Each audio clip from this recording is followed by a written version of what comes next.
Duh. 1995 problems, look what it has done to me. Made me go hard in it, turned me to a hunger beast. Left me traumatized and see shit that I ain't wanna see. 1995 problems, look what that done to me. Turn me to a hunger beast. 1995 problems, look what it has done to me. Tears in my mom's eyes cause I ain't see it 1 to 3. Do you know the feeling to take a L to get a win? With your homies in the ground and all the steppers in the... Welcome to the Reset Era podcast where we hear, laugh, and repeat. I'm your host, The Real Kills. We got our host, Tyler Don is here. Man. We facing a lot of adversity. You feel me? Challenges, uphill battles, but it don't matter, man. We still make things happen. We got another special guest. Somebody that I grew up with, that we all grew up with. Tyler Don grew up with. We know him as a sports guy, football guy. He loves football. We all love the sports, but this guy right here, he's giving his life and blood, sweat, and tears to this thing. Not even after he's played. Some of you guys know him as Chris. We know him as Chris Easter. Some people just know him as Easter, but the kids know him as Coach E. Well, welcome, Chris Easter, man. Appreciate you for pulling up, bro. Appreciate you for pulling up. What's up, man? How are you? Good. Got my days, but taking my day at a time and continue to stay above water. Yeah. Be free mentally a little bit. Mm-hmm. Yeah. Managing these kids, these teams, so doing what I need to do. Okay, yeah. Speaking of you loving the sports and stuff so much, right? You started coaching, but you also do like the training things and stuff like that. Yeah. Where did you get that from? That came over time as I want to say around 1920. 20 years old. Going into college, coming home every summer. I had a kid that went to another school. Like, he looked at me as a bigger brother, and we were training all season. So after I was done with school around 24, that's when I really jumped into the whole training thing, fully 100%. And I knew I was becoming good at it once I started seeing kids transition from the drills that I was teaching them to the actual gameplay, actually putting your movements that I'm teaching you into games, and it's actually working. It's transitioning to that atmosphere. That's when I really dived in deep, 100% on it, and coaching just came naturally. To be honest, we've been around coaches our whole lives, so. Coach Lily, my dad, Coach Dave, Coach Everhart. So those coaches right there, really shaped my way of trying to become a coach. And I knew once I was done that I would really jump into the whole coaching aspect to give back to these kids that growing up now, because everybody wants to be that coach. We got the daddy ball, and because your kid play, I want to coach now, but you're not teaching these kids anything. So once that I come from that, we come from that talent area. Our teams was legit scary as kids. We really had teams scared. And really, if you think about it, we really had teams scared. We would go on the field and people be scared of us. And nowadays, it's bigger than talent.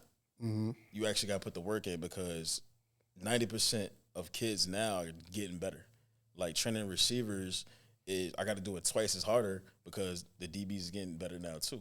So we have a lot of trainers that's doing everything. So I think it really challenged me, and that's what I'm most happy about. I get to challenge myself and try to get kids better and better each and every day. Speaking of that, you brought up your dad, right? Mm-hmm. He definitely was a coach. Your dad was like the loud coach, you feel me, dead ass, like a drill sergeant, you feel me? Do you think that's where you got your coaching thing from? I would say yeah, because I dealt with you start running back because your dad is the head coach and this and that, and I always try to tell kids bro, I'm good at this. Just because he played and just because he's the head coach doesn't mean anything. I still got to put in the work. He tells me that even before we leave the house. Yeah. If you don't do your job, somebody else is gonna do it for you. Right. So watching him learning a lot of different techniques and styles and things like that. I think that did shape my coaching style a little bit. I've grew from when I started coaching to where I'm at now. It's two different people, but Yeah, my dad definitely implemented a lot of things in my life when it comes to coaching and football itself. Okay. Speaking of family, right? Your older brother. You got an older brother. Got two older brothers. Yeah, two older brothers for sure. Yeah, I'm sorry, but we know of the football brother, you know. B East, Brandon East. You feel me, Easter? What does he like? You and him speak. I'm pretty Yeah, sure of you course. guys are close. Yeah. What does he say to you about like the coaching things and stuff like that? He's just more happy about how I grew with coaching and getting these kids better. Because honestly, like nobody really knew what it was when I got into it. Like they knew I was just coaching. They knew I just wanted to be around football and that football is my thing. Like, it keeps me sane. Like I don't know what it is, but when I'm around football, I just get real calm. Like I love the game. It's something about the game that keeps me really, really calm. And within that, he's seen me go from player to coach, and he's like, "Yo, I just love what you're doing. Like these kids are getting better. Your team is getting better. You're growing. You're more known now. So it's fun to watch him and congratulate me. He came to a tournament or two, one of the two. I can't even remember, but he definitely seen me in a different world. From now, that's not my little brother no more. That's Coach E to them. So it's two different people. So he's proud of me. Okay. Mom is too. Yeah. What does your mom say about these things? Oh, she loves it. Yeah. She loves it. She's been to, I want to say, this year alone 3 tournaments. And she finds really, really like a lot of fun in watching the kids play and how I'm coaching and how I can adjust on the fly. And I remember one tournament we was in Brooklyn, and she wasn't paying attention. She was talking to some people, and she turned around and just seen the team celebrate, and she was like, all right, I knew we won. Like, just off of the team having fun scoring, she turned back around and watching us just have fun and me talk to the kids. And she was like, yeah, like, they just play good. And I don't know what it is, but they're really, really good. So. Okay. How do you deal with the parents? Like, how do you deal with the? No, that's serious. How do you deal with the parent? Because some shit you just gotta laugh off though. Like you know exactly what I'm talking about. No, because you know where I'm going. Yeah, with this, I know right? exactly where you going. So when you gonna get a real answer out of this too. So because you do have the star kids that you know that are God given talent. Yeah, of course. But then you have the kids that bust their ass that end up getting nice. But then you have the kids that just participate that also. Their parents, they're paying this money. But what do you tell them, like, when they have to sit the bench for the game and stuff like that? Or they can't play as much as the other star? Like, yeah, being a coach, you have to face adversity. So that's true. Like, you talking about, like, where I'm coaching at high school-wise or my travel team? just period. Just period? I think when you have the guys, like, when you have that stud, is what we call it, he's going to play more than others. And the kids that don't have that talent or just haven't gotten to their peak yet aren't going to play as much. Like, I dealt with it last year, coaching at Stepping Act. Like, more receivers played than the others.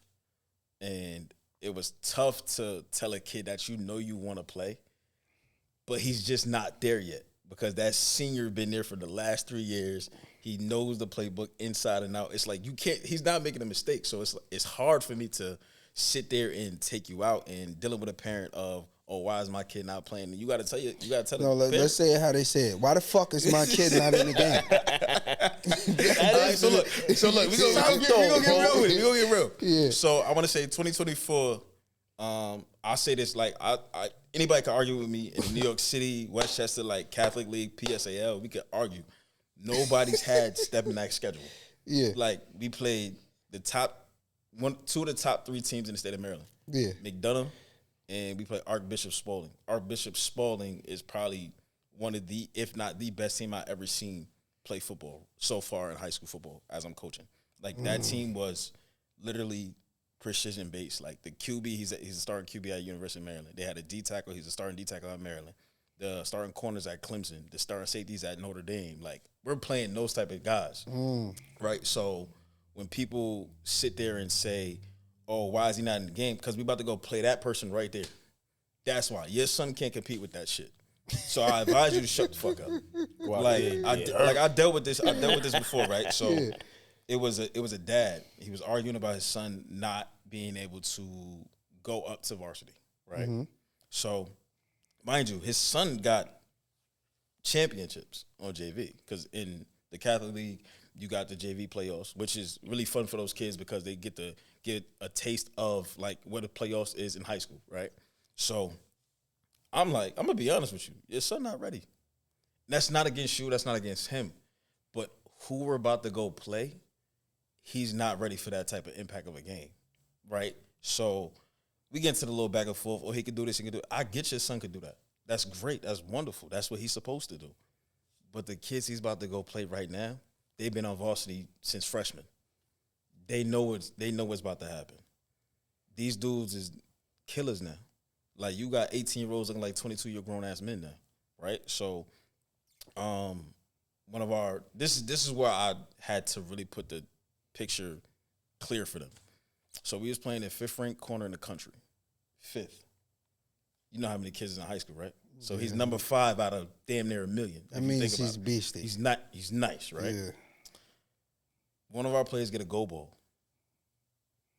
Catches a go ball. I seen that corner switch sides to the person that caught the ball. The person that caught the ball never seen the ball again for the rest of the game. He's 5th in the country. What do you expect out of that? Do you expect your son to go back there and dominate that person? No. Now he's a starting cornerback at Oregon. You get what I'm saying now? Like, there's certain things that you just can't compete with. And that's not against the parent, that's not against the player, that's against the coach of New York football. Have you ever like do you argue with them or how do you just basically just because I know what you're saying, but did you ever just get frustrated and really just lash out with the parent? Nah, because you got to keep it a professional to an extent. Because at the end of the day, you represent a brand, you represent yourself, you represent the school and everything that's in between. Sometimes you just got to take it to a point to where 2 grown men have to talk. Like, it don't got to get into the whole back and forth. I mean, I've never experienced the whole physical altercation with another parent because I've never gotten that far. Yeah. But sometimes when they don't see what you see, they don't understand the word process. They don't understand the word journey. Like, there's a difference between I think my son is good and I know my son is good. Like, if you know your son is good, you ain't got to say nothing. You just let the process begin. It is what it is. All right, he's going to play. But if you think you're going to have more of an opinion, right? You're going to jump into the conversation. You're going to try to talk to the coach every time. For sure. So I deal with both sides. And how I deal with both sides is I just keep calm. Like, at the end of the day, you either going to listen or you're not. Matter of fact, come to practice and watch your son. How about that? Then you realize why he don't play as much as the other kid. You ever been frustrated and had to call your dad because he had experience and you just had to talk to him about, like, the coaching aspect and what knowledge has he gave you? It's different now because back then with us playing ball or whatever, like, our parents just dropped us off. We had practice. They come pick us up. Yeah. Now these parents want to be at practice. Now these parents want to they're standing have an over opinion. the kid. They're standing over the kid. Like, it's like you're not letting your child breathe. Like, I'm not gonna lie. Like, even with our moms and dads, right? Even though your dad was the coach, he was a coach for a different division. Yeah. You get what I'm saying? Yeah, I moved up. Yes. Like, one year I moved up and he wasn't my coach. Right. So you left that branch. Yeah. So, like, I'm not gonna lie, bro. Our coaches was like our second dads. Yeah, that's a fact. Like, dead serious. So, like, my mom dropped me off, and this is where the culture's changed so much. My mom dropped me off, and she'll be like, handle him like he's yours. Like, and that then because we had older coaches. Yeah. We had coaches that had way more experience. Like, now you got us, like, some of us are mid-20s to early 30s. We're still young in the game. Right. I can still run with the kids. Like, I still put the cleats on, and I still do what I need to do when it come to training and come to practice and things. So, but then, like, they had knowledge about the game. Like, ours is like, we play this shit. Like, we know what the hell we doing. Like, let me tell you what it is. Let me show you. Yeah. Like, back then was like, yo, they had to really talk to us and really explain what would happen and if we don't do this and this is going to happen. Like, back then they held us accountable. Like, they held us way more accountable. It was more like, if captains ain't doing what they need to do, then at the end of the day, the team is gonna suffer. Right. Because we had leaders back then. Like we had coaches that understood who we were. We had coaches that, all right, cool, we know where this kid's gonna go, we know what this kid's gonna do, and this kid's gonna do. Like we didn't have to look around it for the answer. Like it was precision. How do you balance being tough on them and supporting them at the same time? It's like I want to say like a 60-40 thing. See, it's like a 60-40 thing. Because in order to be good, you got to be tough. And in order to push a kid to a different level, you have to show them tough love. You could also show like I don't baby kids. That's just me. Like I don't baby the kids that I coach. I can't, because you say you guys want this. This is what it comes with. And I tell them all the time, like, if you're going to sit here and be half-assed and shit, guess what? You're going to be sent home. Your parents going to be like, what the hell happened? Oh, I didn't show enough effort, and I didn't understand that. Like, kids, like, people think kids just don't play based off their talent. No. If your son don't know the playbook, like, he don't know plays, he's late to meetings, he's not lifting, like, there's things that accumulate to his playing time. And I tell kids all the time, I'm not in charge of your playing time. You are. I ain't gonna lie. That was smooth. It's real shit. Like, go ahead. What's the biggest lesson for football that taught you about life in general? That's a good question. That's a good question, not gonna hold you. I think growing up, I always heard if you put in what you get out. And for me, it's about everything with life correlates to football. Football correlates to life. And my thing is, if you're not giving your all to something, don't do it at all. If you're going to not give effort, don't do it. Because if you take that play off, you will get hit hard. I'm telling you. That's a fact. And I life. Like it goes into like friendships and relationships. Like if you, like, for example, I was having a conversation with my homeboy. And he plays sports or whatever. And it got to a point where we was talking about women and whatnot, and he's like, yo, I don't know what to do. And I'm like, yo, study her like you study the playbook. It's hard to study a female, but listen. But I'm not saying like study her. I'm not saying like you like in the world know of what you're men, saying, like though, yeah. you feel me? Like Yeah. understand, like study her, like you have to understand analyze her. what she's Yes. going through and how she's doing certain yeah. things, like so you pick up on it. Yeah, it's You feel me? it's all so it's like second understanding. nature type But shit. speaking of football, right, and you being a coach with these kids, right, you have kids of your own. Do you feel like you're always in coaching mode? Because right after you coach, you go with your kids. Nah, So how do you separate the two? I don't. I just don't get in the coach mode with my kids because I had a real good teacher of that, like my father. Like I never had to deal with the coaching at home ever. Like the coaching ended when the last whistle of practice split was blown, and I never got home and we need to study this and we need to study. No, if you're gonna put in the effort, do it. Of course, I got pushed and things like that, but he knew how to separate dad from coach. And he used to be like, you got to call me coach on the field. No, sir, I'm calling you dad. But because you're always dad to me. I don't see coach. They see coach. I just see dad.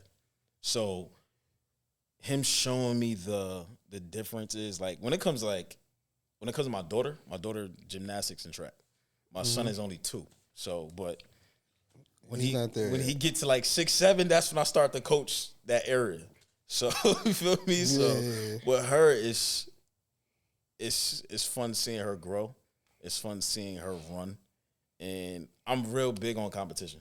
Like I tell, like I don't really do the arguing. Like my daughter is faster than some boys.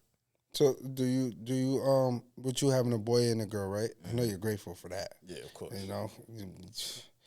You feel me? God help me with the second one. God was on your side, but do you treat your daughter like a daughter? Or do you treat her like a boy? Because you know she's into competitive things, and you have a competitive nature. So do you still treat her as that baby girl, or do you treat her as that like a boy, like tough love during them times? It's 50-50 with her because she's still a girl. Yeah. So when daddy when it's daddy mode, it's like, all right, cool, let's do what we need to do. Like you go do your little girl shopping, dad, can we go here, dad, can we go there? Yes, of course. But when it comes to her talking about gymnastics or track, it's like, all right, how far do you want to go with this? Because she's about to be 9. So we're getting to that 9 to 12 age gap, that 3-year gap, to where we either gonna really 100% jump into this or we're not. So with her, it's like I go to her gymnastics events. I don't really scream. I don't none of that. I just watch her, and she gives me a thumbs up. You good? Let's go. Let's rock. Now track is a total different beast. You're either gonna be first or last. Second's the first loser. That's how I look at it. If you're gonna run, run. If you're not, don't do it. But what if somebody is faster than her at that time? Better run your ass off. It happens because at the end of the day, I don't sit here and be like, oh, you lost or anything. She'll tell me. She'll be like, Dad, I didn't do good. No. What happened in that race or the gymnastics event when you were doing something that made you fail right then and there? Like, analyze that part. Let's fix it. Then go run. Then let's get to what we need to get to. Like, just because somebody's faster, don't mean you can't be faster than them. They were just faster than you did that day. You ever get like overstimulated coaching? Yes. Like, yes. How often? A lot. Like, when it comes to, all right, so like people, so I started my traveling program 2022, going into 2023, right? I call it Kingdom Way Sports. People would be like, oh, what does it stand for?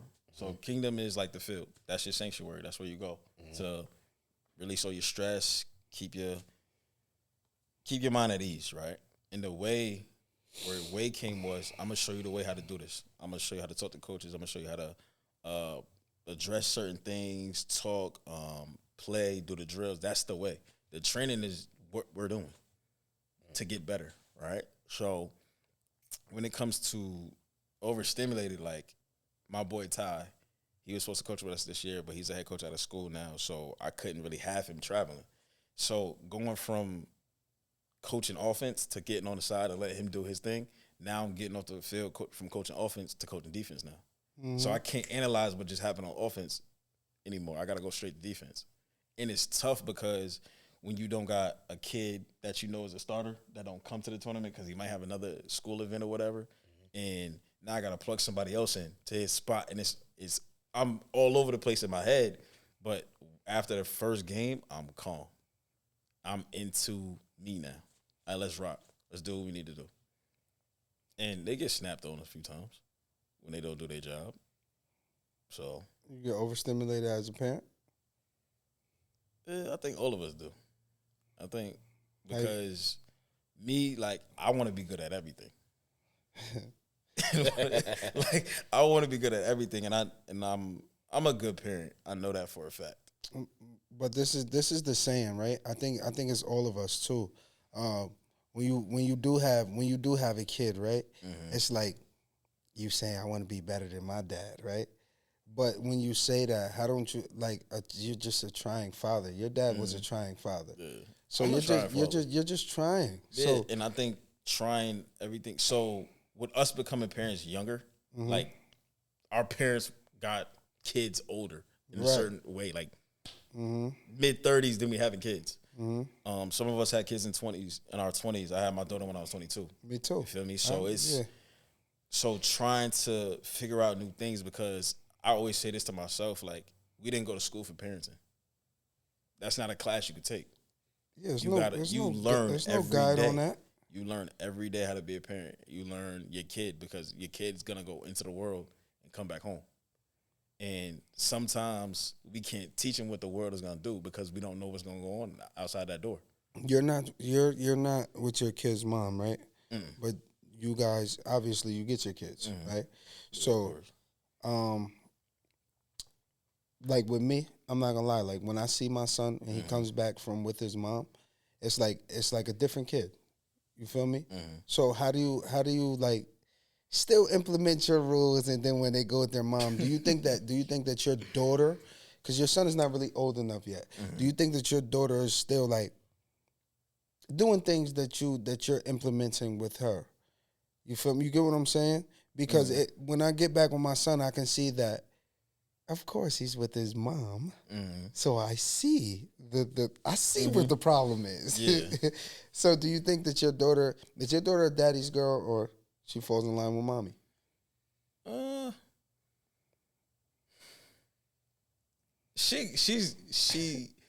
She's a daddy's girl, but you can see mom in her as well.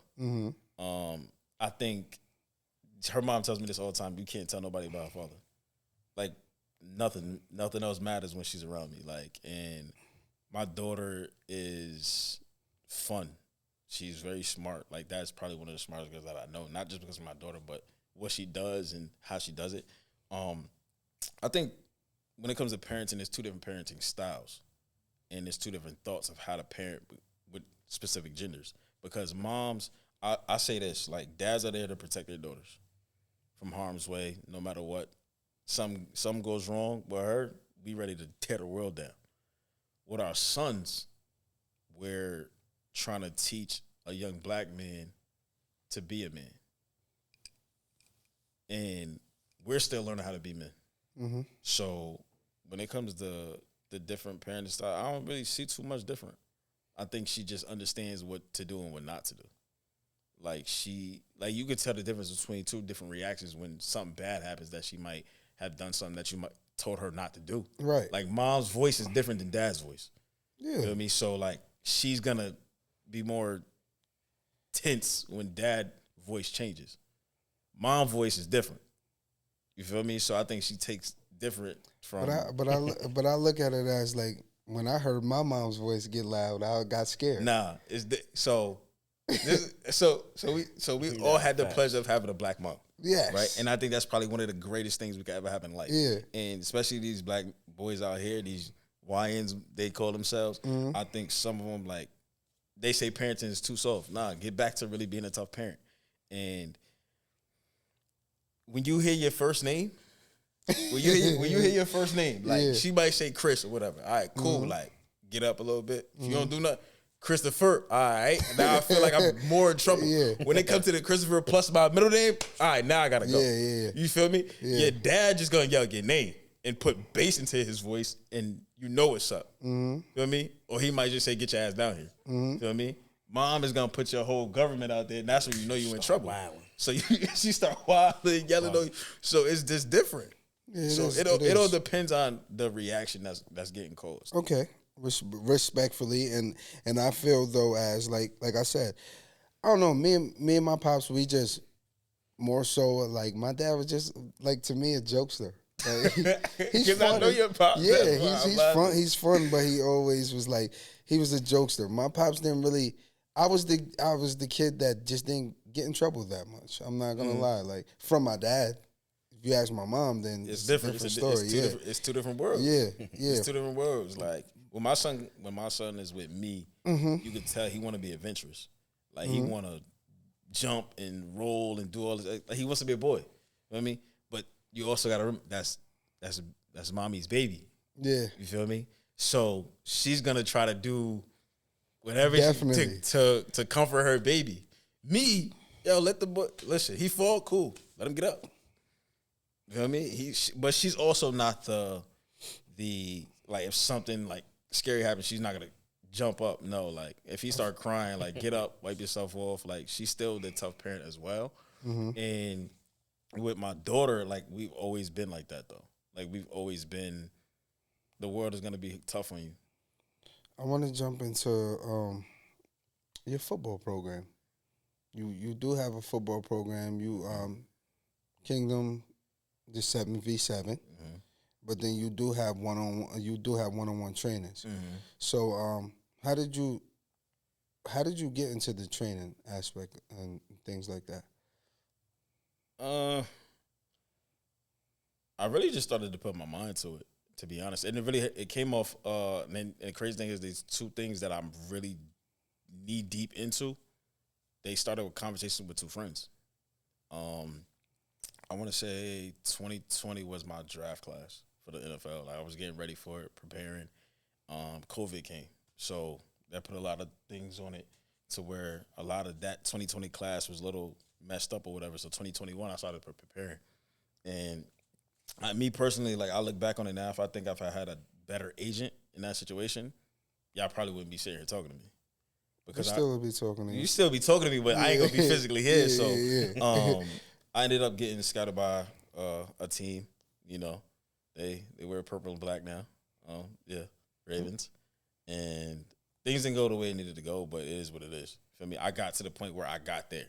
Like I'm texting the scout and everything, and trying to figure out what we're gonna do and whatever. But things didn't go as planned. I ended up signing to Arena in Texas. Then there broke my right wrist, and after that, I gave up like trying to do the professional thing because mentally and physically it was just taking a toll on me. So after that, 2021, one of my friends, shout out to Fax, he was like, "Bro, like you ain't done." I'm like, "What you mean?" He was like, "Yo, go teach these kids how to do this, because you do it by yourself already. So put the kids on that." Then ever since that little conversation in 2021 era, I've been training ever since. Do you get, because like one-on-one is very personal, right? When you're training somebody. Yeah. If you don't have like a group of kids, because certain times you have a group. Yeah, sure. Sometimes I have a group, sometimes I don't. Do you get bored? Nope, I can't, and I refuse to, because two things is involved: my time and your parents' money. I don't like wasting neither. So I have a few kids to where they're there because their parent want them there, and I have a few kids that's there because they know they can do it.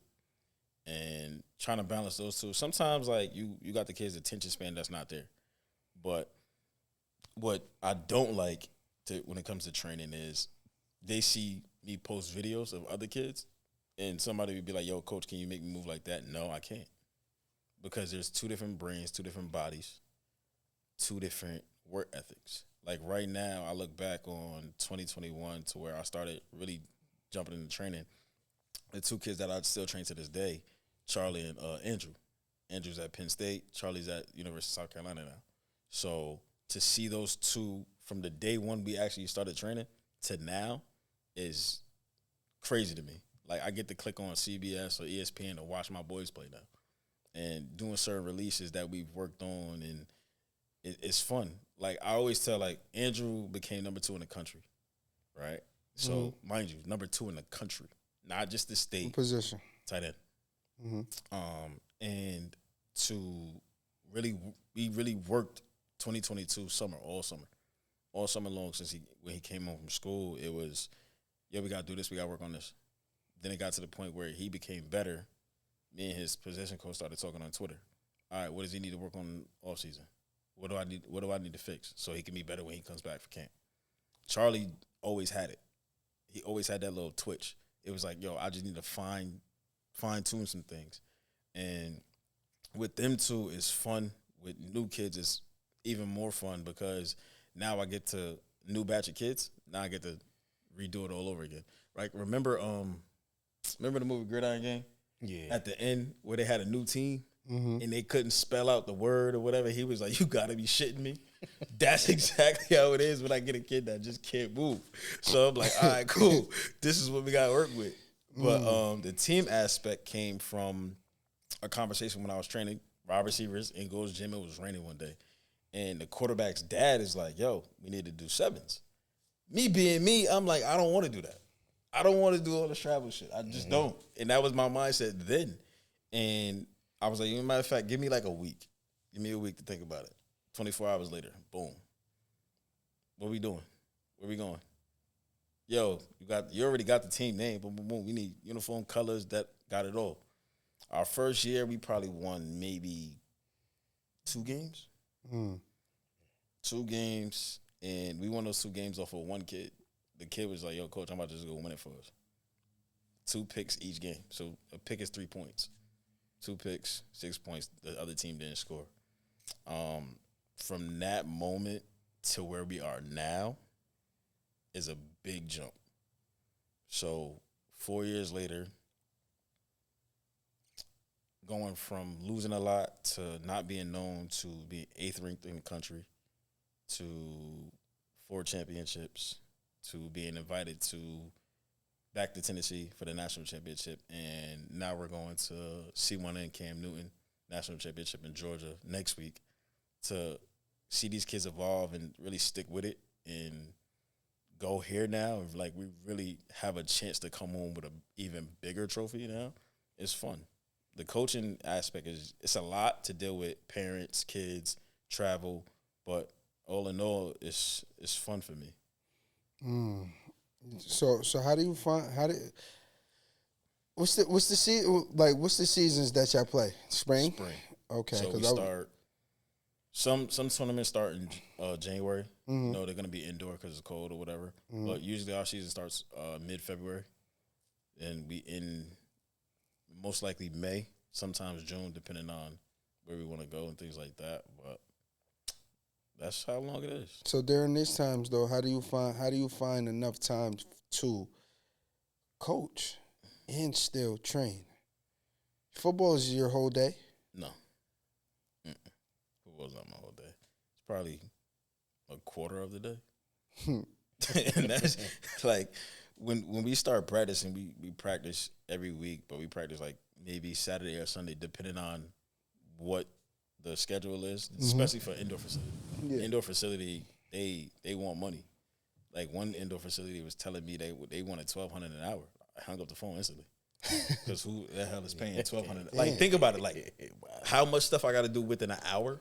I got to crunch 2.5 into 1. Yeah. Then I got to get everybody there on time. Mind you, I have 3 different age groups. Well, I got 2 age groups, 3 different teams.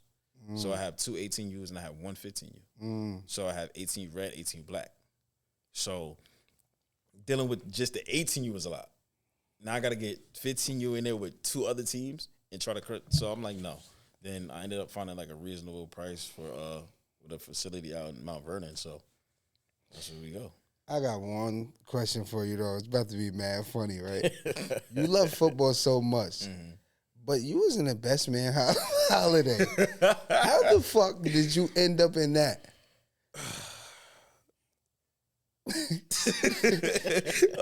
Behind Morris Chestnut. Myself. I'm like, what the fuck? Oh, man. I know him. I knew this was coming. I knew this was coming because, like, when I put it out there, everybody would say my phone or whatnot. But you ever, like, we hear this line, like, it's who you know, not what you know. Yeah. Literally, that's what it was. So it was so the sport aspect was one of my guys, Will, he's a quarterback. He's a quarterback trainer in Connecticut, and he's done so many shows and things like that. And he texted me. He was like, yo, Best Man Holiday, they want us to come out and do some football stuff because, you know, Lance or whatever, Morris Chestnut was doing his, like, return back to football or whatever. And that whole day was probably one of the most funnest I ever had in my life. Just, like, being on set of a show, seeing different actors, and it's literally like people think, like, this is exactly how it is, but it's cut. All right, let's redo it. Cut. Like, we probably worked one scene probably 20 times. Like, it got to the point where he was asking us questions. He was like, yo, what happens if a coach, like, what happens when you get in trouble? What does a coach do? Me being me, I was like, it depends on what you did. Yeah. But, like, he ended up, like, we was role playing everything, like how to do it and certain things like that, and making sure you don't drop the ball behind the scenes when he's doing his interview. And my boy, Silas Red, he went to USC. He was a running back. He was his stunt double, right?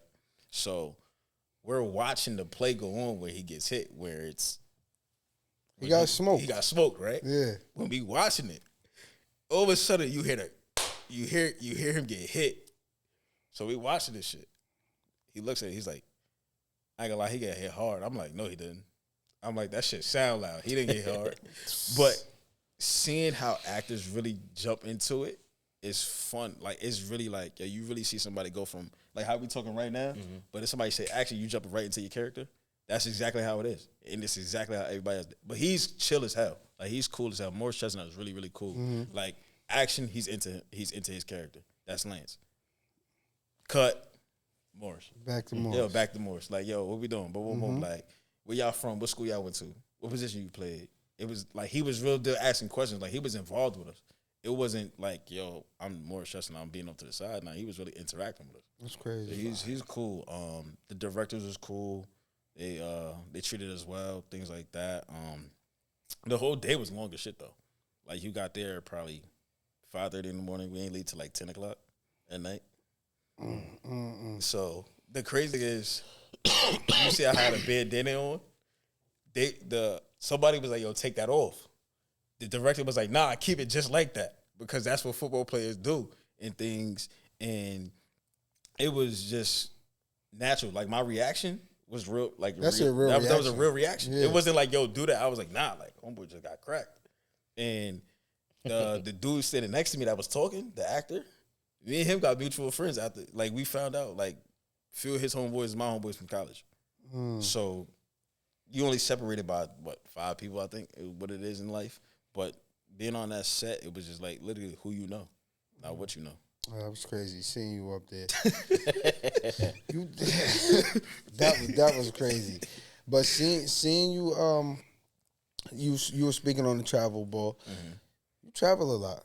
Do you get paid for this traveling thing, or you doing it out the kindness of your heart? That kind of my heart. Like people really like sit here and be like, "Yo, coach getting paid us." No, the fuck I'm not. Like if you want to see my budget just for this year, you'll be like, "Yo, there's no way you spend that much money on the team." Like I had a conversation. Your brother was in this conversation too. Your brother was right there with us. Shout out to Dre. Shout out to Dre because me and him was coaching flag this year. And, so we having a conversation, and the guy was like, "Yo, you want to know how much I spend?" Boom, boom, boom. So I'm like, "I'm gonna give you an estimate of what I think you spend." Right? He was like, "All right, that's like a number." I said, "Probably at like 30,000." It's not that far. I said, okay. He was like, "How about you?" I said, "You really want me to tell you how much?" I was like, "I'm gonna go with their tournaments. You know how much their tournaments cost this year? You're not even. I want you to give me an estimate of what you think it is." Well, speaking of you traveling and everything, I would say damn near. We talking about food and everything included. Count food, Hotel, Airbnb, rentals, tournament. 80? I would say you like 45. You way off. He closer. 90? Just about. We talking about the year? Just for the spring. Because you got to realize, like, some kids not going to have it, right? And 85. it's like it's sometimes being a good coach, you're going to put yourself in the red and not the black. And that comes with business because certain decisions need to be made, right? So we have kids that have it, some kids that don't. I'm not saying the kids have the money. The parents either have it or they don't, right? So you try to work with the parent, whatever, get them a payment plan or whatever. But if people really didn't pay, right? Airbnb costing me about roughly $2,200. Yeah. Just for the weekend. Then you gotta count the rentals. You gotta count food. You gotta count getting the kid to you. You have to count the tournament fees, right? Like I'm at probably tournament wise this year. Gas. Bro, Gas prices is real high. I'm telling you, like you should see, bro. The gas is crazy. Just their tournaments alone, I'm sitting almost at 20,000. I just gotta ask you this question real quick though. Has ever? I feel like I know where you go with this question. I really do. I think really I know do. where I'm going?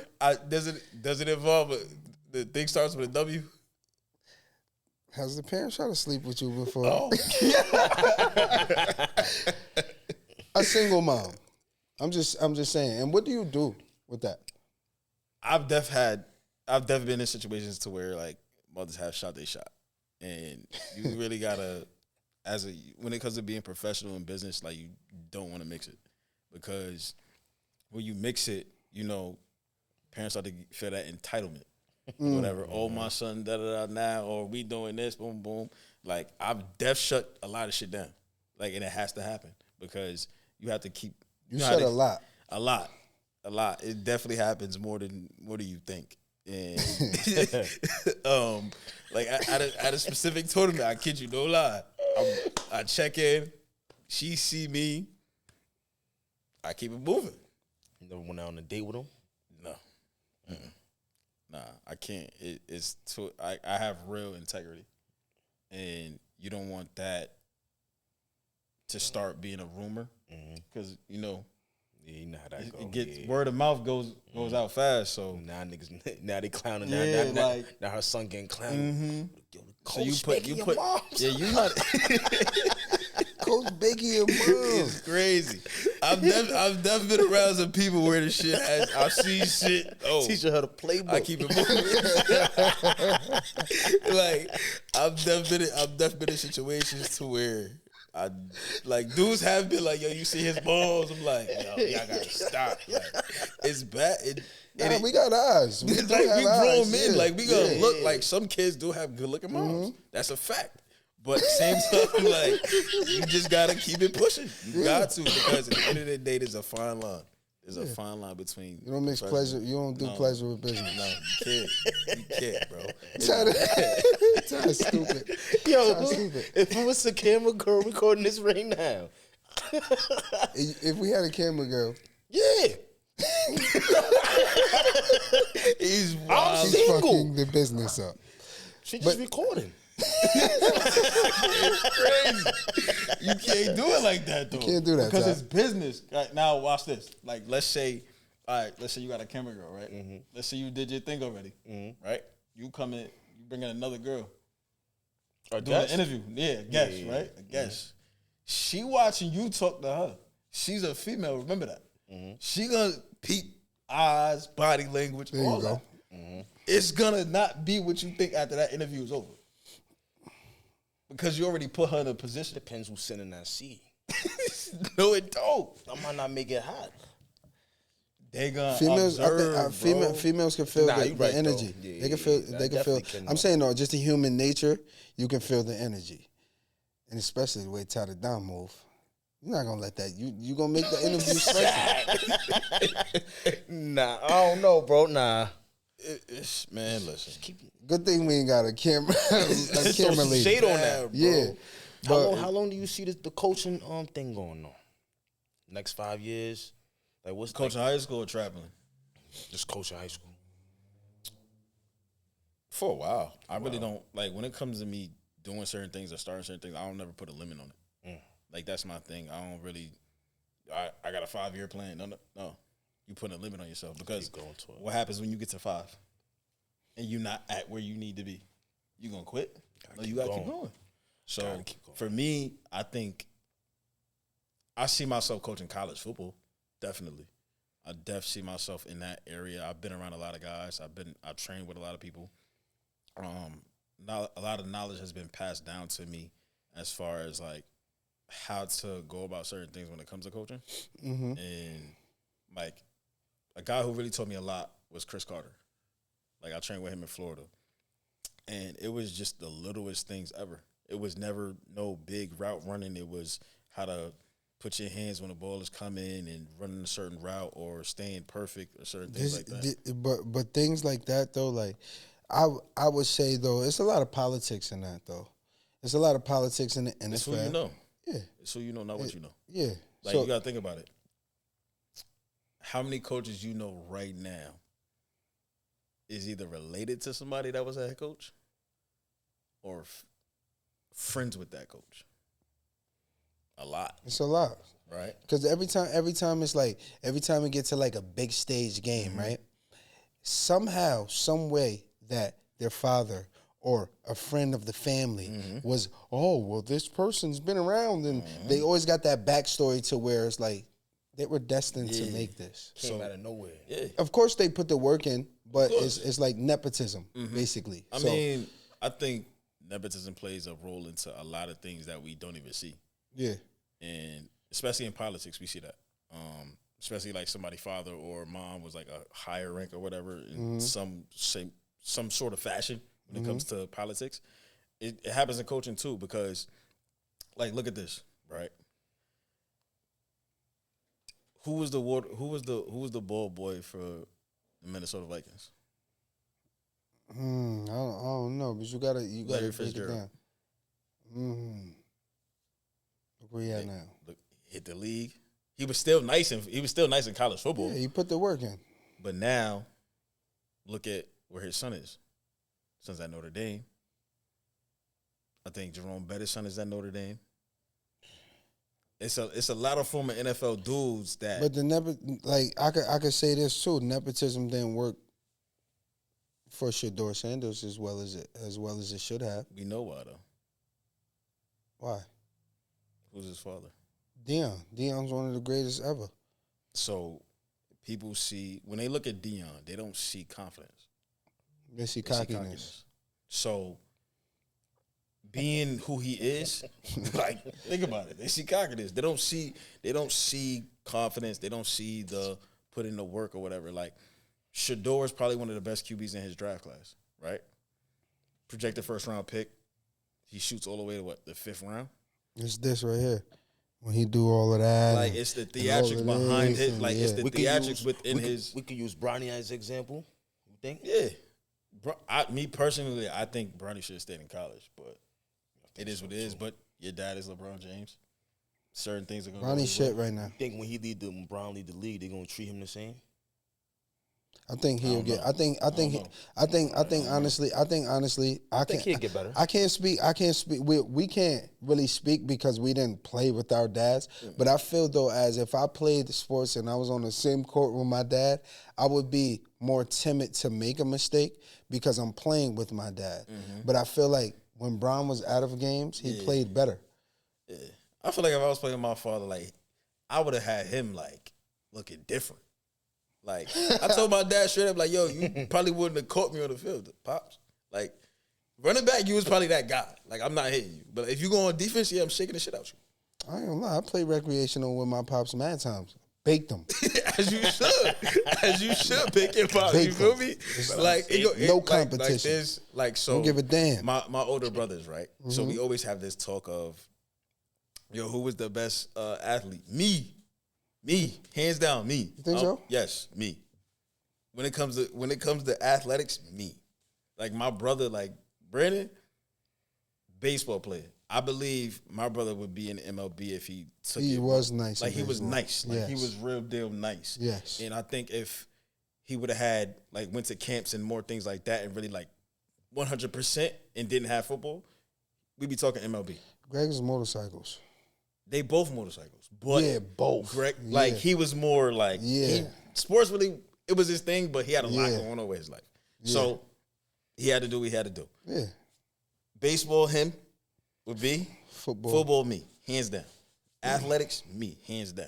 God, he and they fit and and I'm telling you, when you run into him, this is gonna be the story of the day, right? So both of my older brothers was on varsity at a point, 2 different schools. They go to camp.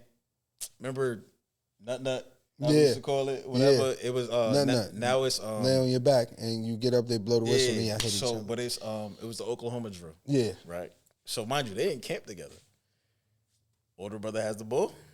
Middle brother don't have the ball. I'm leaving to come to practice. This is when we was at Pop Warner. I'm leaving to come back to practice.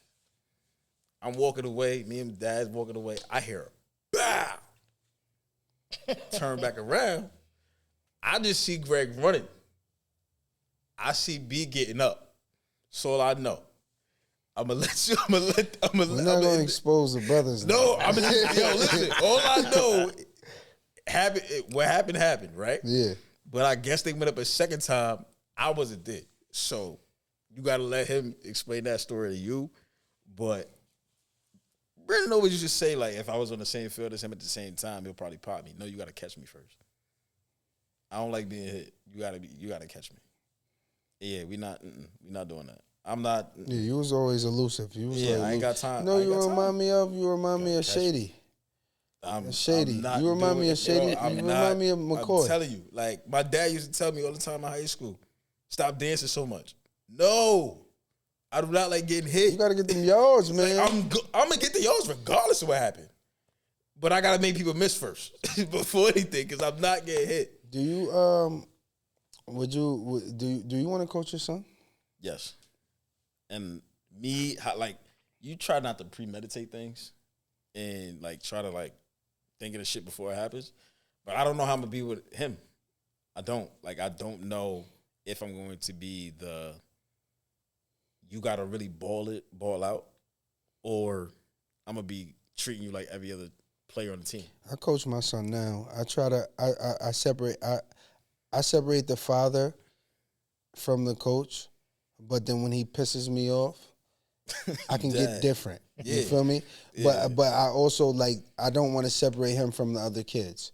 So I still be like, you know, I'm still coaching. Yeah. So like with me and me being the coach now and seeing other guys coach their sons, I don't want my son to hit stardom too fast. Like, especially with social media, you got young kids going viral and shit like that, and you know, especially in NIL area. I don't want him to grow up too fast, and I don't want him to hit his peak too fast. Like, I know how to do this. Like, yo, let's do what we need to do. Like, when we get home, I'm dad. Get to the field, I'm coach or whatever. You can still call me dad, but at the same time, you don't do what you need to do on this field, you're not gonna play. I don't give a damn what your mom say. I don't care if she calling me on the sideline talking about put my baby in. No, he don't know how to hold the ball. He's not gonna play, and he has to put in the work too. But I'm not gonna force it. Like, I'm not gonna force him to play football. Like, let's say he just better at soccer, then we gonna roll with soccer. He want to play fucking piano, we gonna play piano. Like, I'm not gonna be he has to play sports in order for me to love him or how everybody sees it. No, like at the end of the day, you're going to do what you need to do. I'm going to put you around it. He's already around football now because I'm coaching and things like that. He loves being around the boys. But it's like, if he gets to a point where like, yo, dad, I don't want to do this shit. Okay, you will do something, though. You're not going to sit here and be lazy. You will be the best at something. That's all I know. Because your sister's already setting the tone. Your sister's already good at gymnastics. Your sister's already running track. You got to do something. So. Before we wrap things up, right? What is your ultimate reset in life? Sad. Digging deep. Yeah, I'm thinking. To be honest, I probably haven't experienced a major reset yet. But I try to find calmness, like a self-reflection day about my week or some shit like that. But the reset of like life that has happened, no, not yet. But most of my reset days, or I would say this, most of my reset days when it comes to coaching are right before I go to tournaments.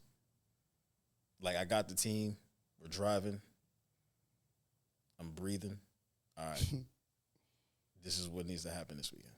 All right. As soon as I get to the gate of the tournament, I take a deep breath. All right, let's go. Let's do what we need to do.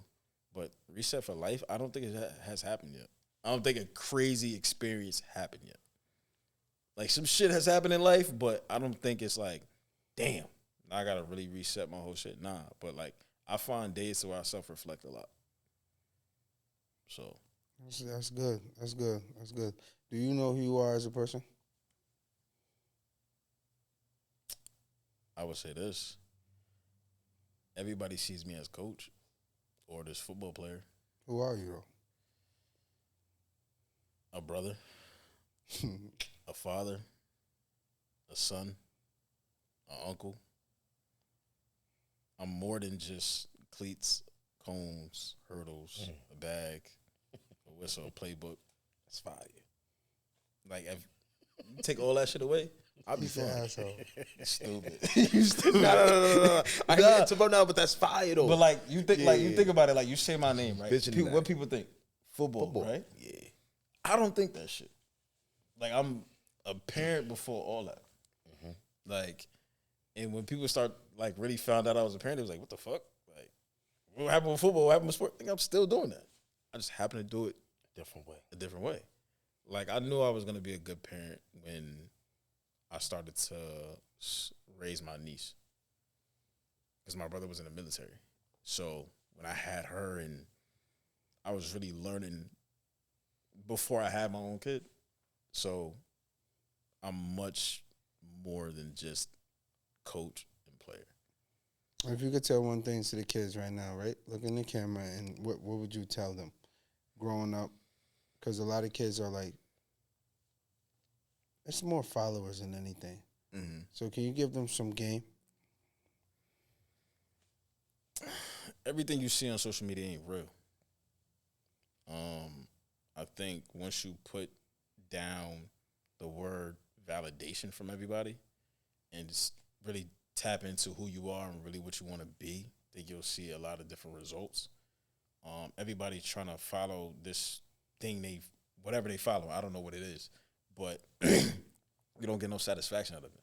It's just a small moment. It gives you that feeling in that moment, but you got to think longevity. And I think that's what's wrong with a lot of kids. A lot of kids think short term instead of long term.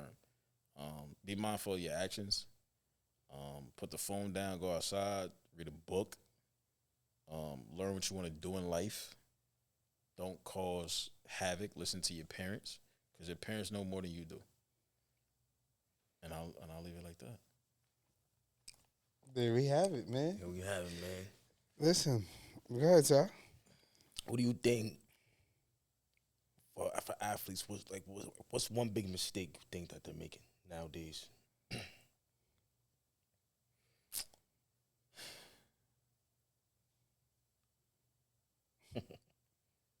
I see a lot of mistakes, and that's why I'm thinking. That's why I have this look on my face. This thing right here, I see so many kids getting this phone to where, I'm going to give an example. You was a killer on the field, right? Yeah. I know he was nice, right? So going to a tournament or a camp and you hear about him, everybody going to be on the phone, yo, that's him. My thing is, fuck him. I'm here too. Facts. When people see kids, well, not even that. Let me reverse this. When other athletes walk into a camp, the court, the tournament, and they see all these 3-star, 4-stars, motherfuckers get nervous and they want to be all in their face. So let me get a picture. No, fuck him, because I got to play him in a minute. Cool. He's ranked. I'm not. Let me show him why I'm really like that, why I'm here too. And a lot of people don't understand that. Like, when you get into the same, like, motherfuckers is just the same as you. They just might be in a different realm than you. They might have more notoriety. Believe in the hype. They have more hype behind them. Like, it's one tournament last year. I'll give you this and I'll leave it like this. We were playing this team. I'm not even gonna say the team. I'm not even gonna do anything. Before I see the schedule, I show the kids the schedule. They see the team. Yo, coach, they got him. They got this. They QB going here. Da-da-da-da. You know what I said? Fuck them. Y'all know who y'all got? Me as a coach. And I got y'all. And y'all got y'all. And y'all got yourselves. So please tell me why y'all can't beat them. Just because he's going to this school. One kid's in the Pac-12 right now. Other kid going to the SEC. I don't give a fuck where they going. Y'all know who they got to play, right? Us. So what's so different between them and y'all? I'll wait. Oh, just because they play in an area where college coaches come more? Cool. Y'all got college coaches right in front of y'all. Please show them why y'all need to be recruited. I don't care what they do. I don't care what type of coach they had. Like, they coach was getting mad when I was calling plays. Cool. Shut the fuck up, please. Yeah, we're going to bust your ass on this field. That's what we're going to do. And we won. And I literally could show you a play. Like, as soon as we end, I'm going to show you the play that just got the whole tournament crazy. It was just like, I just don't like other people hyping other people up. It's like, you doing too much. Like, you giving them more than what they need. Yeah, more credit. Yeah, more credibility. It's like, yo, I don't like that. I don't like you hyping somebody else, because you the same age, bro. You the same age. You got the same cleats. Bro just more known than you. So what? Just because he's a 5-star today, that don't mean shit when he go to college. Facts. Like, we didn't seen it already. We didn't seen dudes go to Bama and don't play till junior year of college. Why? They got to learn the system. They got to get accountable. They got to get acclimated with the actual college schedule itself. Yeah. Like, so many dudes in this world, especially this era now, these kids, they get everything handed to them. And they don't know what hard work is. They don't know what putting in work is. They don't know it at all. Like, some dudes, like, I got it. And there's other dudes out there like, yo, I really got to do this shit. Yeah. So That's it, man. Put in the work. Well, listen, man. Thank you for pulling up, my guy. We appreciate you, man. Thank you for dropping jewels, dropping some knowledge, and keep putting your foot on all the coaches' necks, getting them big rooms, man. Feel me? We just from Poughkeepsie. We from a small place, but we're very much known. We gonna make keep it making big, yourself trust. known. You feel me? Of course. Appreciate you for pulling up. Anytime. Welcome to the Reset Era podcast, where we heal, laugh, and repeat. Man. And it's Thursday, by the way, man. But we keeping it light. We keeping it calm. We're gonna do things different this Thursday. Thank you, though, man. Reset Era out. Yeah. Duh. 1995 problems, look what it has done to me. Made me go hard in it, turned me to a hunger beast. Left me traumatized and see shit that I ain't wanna see. 1995 problems, look what that done to me. Turned me to a hunger beast. 1995 problems, look what it has done to me. Tears in my mom's eyes, cause I ain't see a 1 to 3. Do you know the feeling to take a L to get a win? When your homies in the